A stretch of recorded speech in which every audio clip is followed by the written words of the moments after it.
My name is Jeremy. I'm from Illinois. We're going to be talking about an event that I had as a child where an occupational therapist took advantage of me. I had a lot of serious complications. My intestines were on the outside of my body. My bladder was on the outside of my body. I had spina bifida, which is where the spine doesn't fully close. I had several genital birth defects. It caused a lot of health problems. They actually didn't believe I would live, but I managed to live. We lived in a small town. They didn't feel qualified to meet my needs, so I had to travel about 30 minutes to school. Now, it was a regular school, but there was a special needs classroom, and then twice a week I would see a physical therapist and an occupational therapist to try to help with my fine motor skills and my gross motor skills, and to help me learn to just adapt to daily life and live the best, most normal life I could. At 5 years old, I was so excited about going to school. We had to go prior to the start of school so that those involved with my care could learn how to meet my special needs,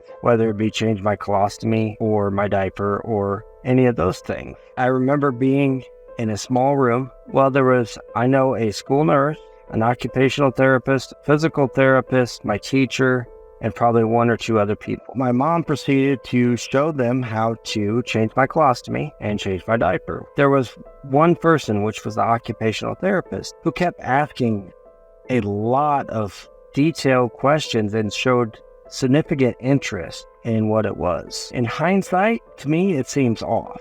But at the time, everybody kind of didn't think much of it. They thought she was trying to learn, and she was pregnant with her first child. So they thought, this is a nice young mother of she was probably 21, 22 years old. I started school probably about a week later. Twice a week, I would go see each of the therapists. When I would go to see either one of them, the other one would usually be in the room at that time. They would work, like the occupational therapist would work with my fine motor skills, my hands, my dexterity, coordination, even basic tasks like buttoning a shirt or shoelaces. Well, about 2 to 3 months after all this started, one day my occupational therapist said that she had to change the time of when I would come down for my visits. I thought, okay, that's fine. I'm a 5-year-old boy. It doesn't really matter to me. I'm there anyway because it's at school. When I got there for the first visit after the time change, I noticed that she was the only one in the room. I thought this is strange, but she's a nice lady, no big deal. So we had a couple normal visits at first. Everything seemed good. Well, then about probably early spring, things kind of took a change. We began to focus more on the aspects of getting dressed. Well, then one day, I don't know if I scratched my back on something. I just remember I had been on the playground and my back something was bothering me with it. So I came in for my therapy and she said she would take a look. Well, she had me take my shirt off. Once I did, she looked, she said she didn't really see anything, but it was pretty warm that day. So let's go ahead and, sit down and we can leave my shirt off for a while.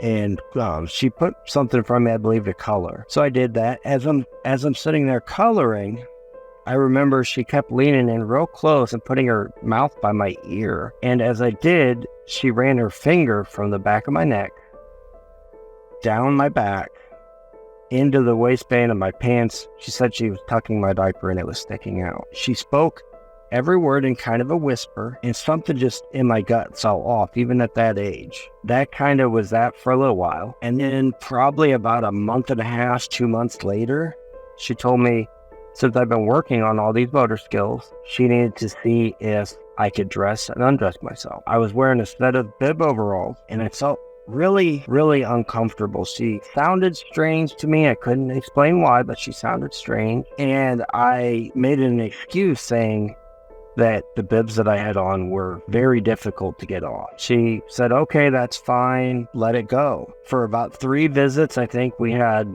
normal sessions, nothing completely out of the ordinary. Then one day she said, we really have to see if you can dress and undress yourself. This time, I kind of agreed. So she pulled a little curtain that was in the room, and she sat outside the curtain, and I could hear her breathing really, really hard. I'll never forget, she was breathing really heavy. And I proceeded to undress, and when I got down to the last little bit, I started to undo the tab of my diaper, and I felt so uncomfortable, I kind of hesitated for a moment. And as I did, she came from behind the curtain and she said, "You know what? We don't need to take your diaper off. That's okay." And then she kind of sat there staring at me for a moment, like she had the weight of the world on her shoulders, just kind of pondering something I didn't understand. That's when she said, "Actually, you know what? Let's go ahead and take the diaper off." I unfastened it. As I did, it kind of fell to the floor and she picked it up. When she did, she kind of put it up by her nose, which I thought was gross and weird. And then she kind of rolled it up and she took it over to a cloth bag that was sitting over in the corner with other items that I believe were her belongings. And she kind of put it in there. And she came back over to me. She was sitting on a stool, kind of like a doctor has with wheels on it. So she rolled back over to me and just kind of looked at me. She kissed me on the forehead and she reached down and touched my penis. I didn't even know how to respond. I was completely in shock. And then right then, this intercom went off and the principal came through saying that there was some kind of event in the gymnasium and we kind of needed all the students to go to it. And with that, she paused and then she said, "We need to get you dressed. We got to get up there. We'll finish our test at another time." Afterwards, I was so bothered by it that the next day I told my parents I had a stomach ache and stayed home from school. I think they could tell something was wrong, that I wasn't really sick, but I never said anything. I was so ashamed, and I was also kind of afraid that my mom especially would do something to this woman and then I would lose her. So I just kind of kept my mouth shut. Well, then a few days passed and we had another visit. Didn't do anything out of the ordinary. All seemed totally fine. And then she made a comment about how cute I looked in my diaper, and she had never seen a boy with a penis like mine, but she called it boy part. She said she thought they were so cute. "So let's go ahead and finish our test, and then we can play a very special game." I said, "Okay." Well, this time she didn't bother pulling the curtain. I noticed she actually locked the door. I proceeded to undress, and she actually helped me along the way, which kind of defeated the whole purpose of her test. Once I was nude, I stood there before, and she got down and kind of picked me up and set me on. They had a little, kind of like a cot. It was kind of like between a medical bed and a cot or a exam table. She set me down on that and she leaned in and kissed me on the lips. As she did, she proceeded to force her tongue into my mouth. And I thought, this isn't right. I don't understand this. And she broke the kiss and started telling me, "You know, I really love you. You're just so handsome. A lot of people wouldn't understand you with all your special needs. Someone may think they're gross, but I think they're beautiful. I want to make you feel really good." And she laid me back and performed sex on me. I was overwhelmed with a wave of emotion, from embarrassment and shame to also physical pleasure, because it physically felt good. And here this person is, even though it's to an extreme that I don't understand, showing affection and extra love. That kind of was that for that day. The alarm that she had set went off. Our time was up. So, you know, she got me dressed and went about our business. Well, the next visit, she went straight into it, just had me get undressed and started touching me, started kissing me. I remember she performed on me. Then she said she wanted me to make her feel good too. She was wearing a denim skirt of some sort. And I remember it was fairly long, but she pulled it up and pulled her underpants down and told me to kiss her between her legs. I did that. And then she said, "Go ahead and lick it." So I licked it and she started moaning and making real noise, but you could tell she was trying to be quiet. I was so grossed out by it because, you know, I just know this is somewhere people pee from. And then she laid me back and she climbed up and lowered herself down on top of my foot, placing my foot inside of her vagina, and raised herself up and down repeatedly. Then eventually she pulled herself off and she licked my foot clean. And that was that. This kind of scenario kept happening on and off for quite a while, and that school year, I believe, ended, and I had a normal summer, went on a summer vacation with my family, trying to push it all out of my mind. And even then, I kind of somewhat rationalized some of it, because having spina bifida and things like that, you deal with urologists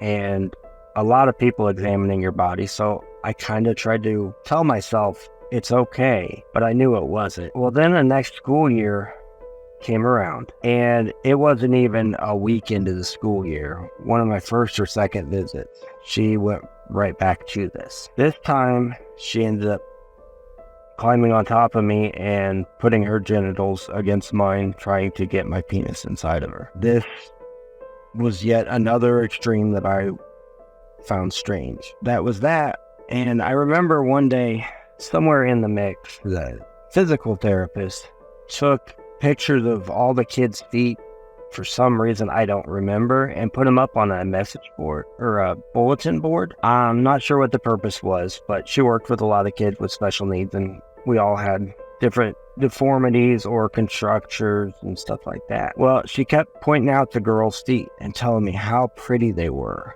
And then she would say, but your feet are so much cuter. And then she even had me hold a picture of one of the girls' feet while she performed.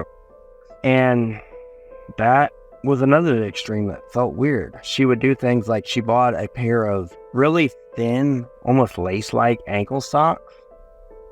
She'd have me wear them sometimes when she was touching me. I believe she had a foot fetish. Well, then, probably about 4 months into that, I came in one day, and being a small town, I guess, she had some leeway, but she had her baby with her. And I was so young, it's hard for me to know exactly how old the baby was, but I'm guessing around a year, maybe a year and a half. And she said that her baby's father had to go out of town for a little while, and he couldn't watch the baby, so she brought her to work. And that she loved me so much that she wanted to share her baby with me. I thought, okay, babies are cute. Then she still had me get undressed. And then she undressed her baby. Now, each time she did this, she would put my diaper in her bag. And then I noticed she put the baby's diaper in her bag. And she had me lay down on the cot table thing. And she laid the baby on my chest. And she took my hand and started rubbing it down the baby's back and onto her bottom, saying, feel how soft her skin is. Isn't she beautiful? Doesn't this feel nice holding a beautiful baby girl? Then she picked the baby up from me and she put its mouth on my penis. She then took the baby and put its genital by my mouth and had me basically perform on it. And then she took her baby's foot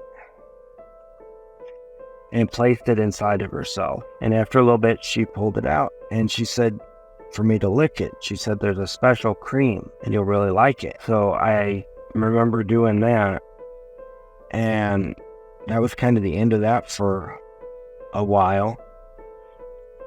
And we kind of had a lot of similar things, but that was the only time the baby was there for probably right till about the end of school year. Well, that went on for a whole nother year. And then when I was switched into the 4th grade, the whole department that was for those with special needs was transferred to another school that was even further away. That one, I had the same occupational therapist, but there was no privacy. All the rooms were open. There was multiple different therapists. And so she kind of just left it alone. Every once in a while, she thought she had a moment where somebody wouldn't see. She might pat my bottom or give me a slight kiss, but nothing to the extreme. And thankfully, it came to an end then. In many ways, I blocked it out at the time.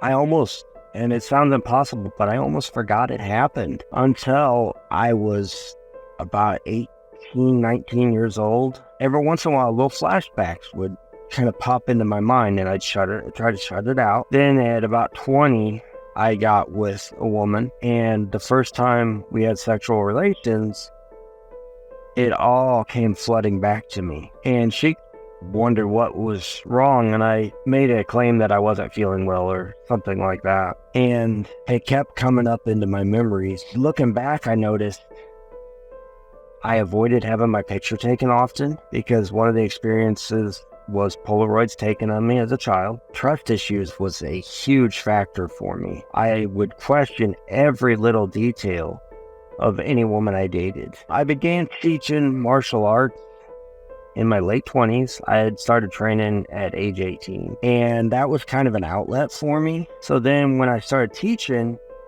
one of the things I became passionate about was helping rape victims or special needs children and keeping them safe. And I also began doing children's ministry. And I even recognized when things were going on in the different children's lives, or women's lives even, that weren't right.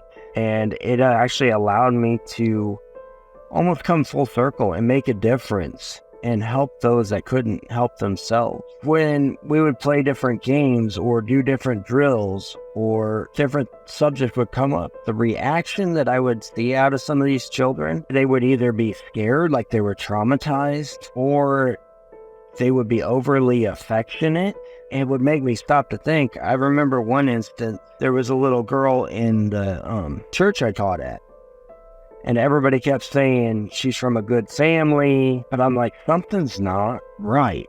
It's not sitting right with me. She kept becoming withdrawn, but then she would just act a little too advanced for her age in some ways. And I'm like, there's something going on in their home life. And everybody told me, no, there's not. You're wrong. They're great people. Turned out her dad was actually molesting her. And I remember one woman that I taught self-defense to, she kept saying she had never been raped. And during a drill we were doing, she actually broke out in tears, sobbing. And I couldn't figure out what was going on. And that's when she told me she had actually been raped, and that's why she was taking the self-defense course. Right now, I'm still teaching martial arts. I am doing a lot of writing. I actually reached out to Unfiltered Stories so that, perhaps I could help shed a light on this type of thing for other people to look for the warning signs. And really, I'm just trying my best day at a time. There's still moments where the memory pops in my head, but I know I'm a better person because I became stronger because of the things I've endured. And I know I can make a difference for others in turn. So it was a horrible experience, but great things have come out of it. So many people think men are the ones that molest people, but the biggest thing is women do it. I know firsthand women do it. And here this that did it to me was a mother, a very young, pretty lady, and yet she still did this. So I try to warn people when they have a babysitter or anyone in care. Like, I'll even be involved in some of the Spina Bifida groups, and I'll talk to some different parents and stuff with children that are getting therapy, and I warn them about the experience. I tell them, hey, just because it's a woman, just because she seems nice and genuinely cares about your child, does not mean that she may not try something. So be observant, be present.